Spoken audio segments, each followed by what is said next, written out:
Assalamualaikum warahmatullahi wabarakatuh. Waalaikumsalam warahmatullahi wabarakatuh. Untuk lebih lancarnya proses belajar mengajar kita pada pagi hari ini, mari Ananda kita berdoa menurut agama dan kepercayaan kita masing-masing. Coba Alfang pimpin doanya. Hormat gerak, tiga terus berdoa. Bismillahirrahmanirrahim. Raditu billahi rabbah wa bil islami dinan wa bil muhammadin nabiyya wa rasulah.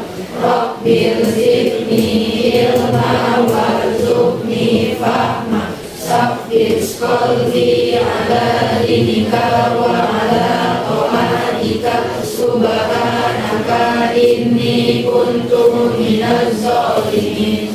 Amin. Sebelum kita belajar, kita melafazkan basmalah. Bismillahirrahmanirrahim. Ada yang pernah mendengar kisah tentang Nabi Musa? Pernah. Gimana ceritanya? Dengar tentang kisah Nabi Musa? Ada.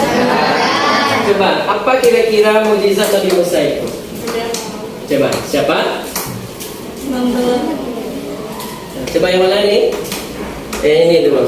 laut merah dengan tongkatnya.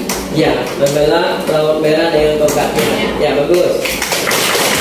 Anda, tadi temannya sudah menyebutkan tentang mukjizat yang dialami oleh Nabi Musa alaihissalam. Jadi judul pelajaran kita selanjutnya, sebelumnya kita telah membahas tentang beriman kepada Rasul. Sekarang topik pembelajaran kita tentang mukjizat para apa tadi? Mukjizat para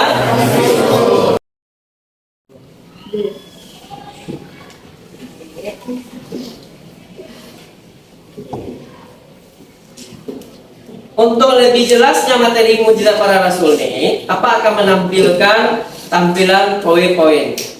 Ya, di sana nanti Anda akan memahami tentang pengertian mukjizat, fungsi mukjizat, dan lain-lainnya. Paham? Tampilan tentang materi kita. Pertama kita lihat dulu pengertian mukjizat. Ada yang tahu pengertian mukjizat? Ya, silakan, Adit. Pengertian mukjizat adalah sesuatu yang luar biasa yang datang dari Allah dan diberikannya kepada Rasulnya sebagai bentuk senjata dalam mengemban misi kerusulannya. Ya, benar. Tahu apa itu fungsi mukjizat? Silakan.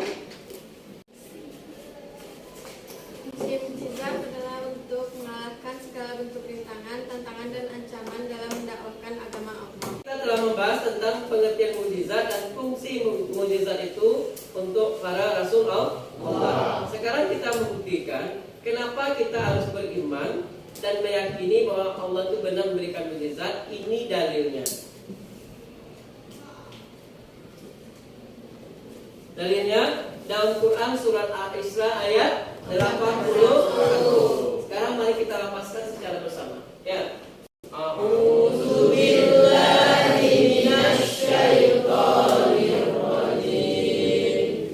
Bismillahirrahmanirrahim.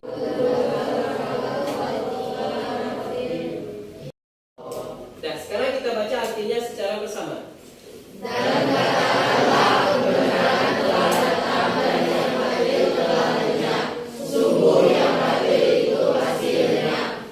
paham Nanda? Apa dalilnya tadi? Quran surat Al-Isra ayat 81. Ya. Bentuk mukjizat yang Allah berikan kepada para rasul. Salah satunya di sini Pak mencontohkan adalah contoh mukjizat yang Allah berikan kepada Nabi Adam. Nah, coba. Ada yang tahu? Salah satu contoh diberikan mukjizat yang diberikan kepada Nabi Adam yaitu Siti Hawa diciptakan oleh Allah Subhanahu wa taala dari tulang rusuk Nabi Adam alaihissalam. Ya, lanjut. Ada yang tahu lagi contoh mukjizat Nabi Idris? Coba. Coba apa? mujizat dari Nabi Idris itu dibawa ke surga tanpa mengalami kematian. Ya benar, dibawa ke surga tanpa mengalami Kematian. Selanjutnya contoh mukjizat Nabi Nuh. Siapa yang tahu? Coba Dedek. Satunya lagi Nabi Nuh yaitu membuat perahu di musim kemarau panjang.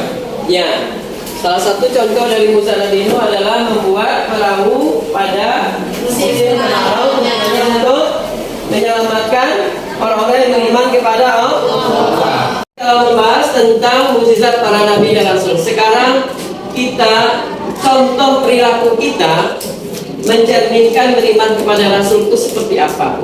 Pertama, kita harus selalu bersikap jujur dalam kehidupan sehari-hari. Kita tidak boleh declare. Kemudian senantiasa bersikap amanah dan bertanggung jawab. Itu yang bisa kita ambil dari kisah para nabi dan rasul.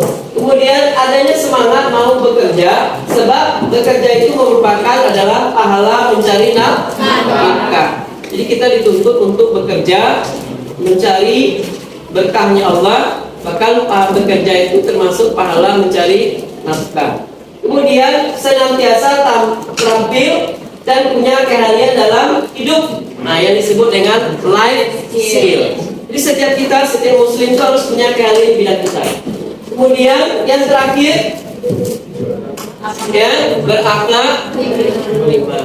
Itu kira-kira materi kita tentang mukjizat, fungsi mukjizat dan bentuk-bentuk mukjizat yang Allah berikan kepada para rasulnya, dan kemudian bagaimana cara kita menteladani nabi dan rasul dalam kehidupan kita sehari-hari. Untuk lebih pelajaran kita selanjutnya, apa akan bagi anak-anak beberapa kelompok untuk mengidentifikasi mukjizat 25 nabi dan rasul.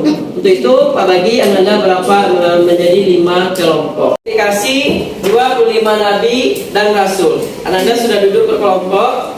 Ini tugas untuk kelompok 1. Silakan nanti diskusikan dengan teman-temannya. Tugas untuk kelompok 2.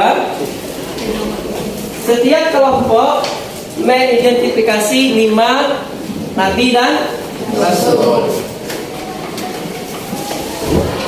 Ini kelompok 5. Nah, silakan anak-anak diskusikan dari sekarang. Setiap kelompok tadi mengidentifikasi Mukjizat dari para nabi dan ya. rasul. Dan silakan bekerja.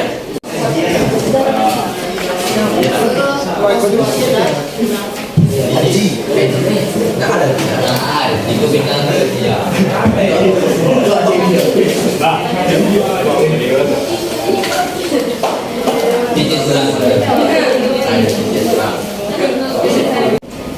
Silakan kelompok 1. Kenalkan. Saya Nia Rahmayuni mewakili kelompok 1 akan mempresentasikan hasil diskusi kami, yaitu mukjizat Nabi dan Rasul. Yang pertama, Nabi Adam alaihissalam. Siti Hawa diciptakan oleh Allah Subhanahu Wa Taala dari tulang rusuk Nabi Adam alaihissalam. Yang kedua, Nabi Idris alaihissalam dibawa ke surga oleh Allah Subhanahu Wa Taala tanpa mengalami kematian. Yang ketiga, Nabi Nuh alaihissalam membuat perahu di musim kemarau panjang dan dapat menyelamatkan siapapun yang mau naik kapal tersebut. Yang keempat, Nabi Hud alaihissalam, seruan Nabi Hud alaihissalam agar selalu bersyukur dan memohon kepada Allah Subhanahu Wa Taala dilanggar oleh umatnya kaum Ad, sehingga Allah memberikan musibah badai buruk selama 7 hari 7 malam. Yang kelima, Nabi Saleh alaihissalam, pukulan telapak tangan Nabi Saleh alaihissalam pada sebuah bebatuan dapat mengeluarkan seekor unta betina. Warahmatullahi wabarakatuh. Saya perwakilan dari kelompok 5 akan membacakan beberapa mukjizat Nabi dan Rasul. Yaitu Nabi Yunus, yaitu mukjizatnya hidup di perut seekor ikan paus. Dan yang kedua, Nabi Zakaria, bentuk mukjizatnya adalah melahirkan generasi sebagai utusan Allah Subhanahu Wa Taala, yaitu Nabi Yahya ketika berumur 100 tahun.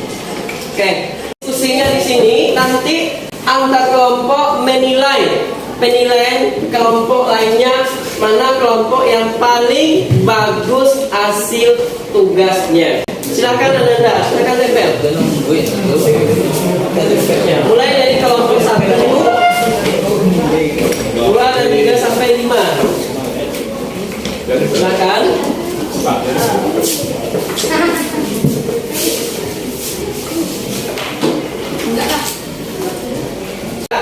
Silakan.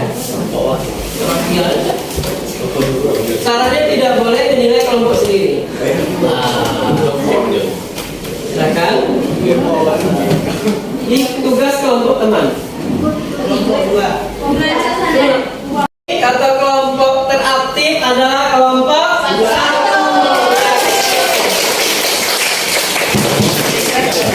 1. Para rasul.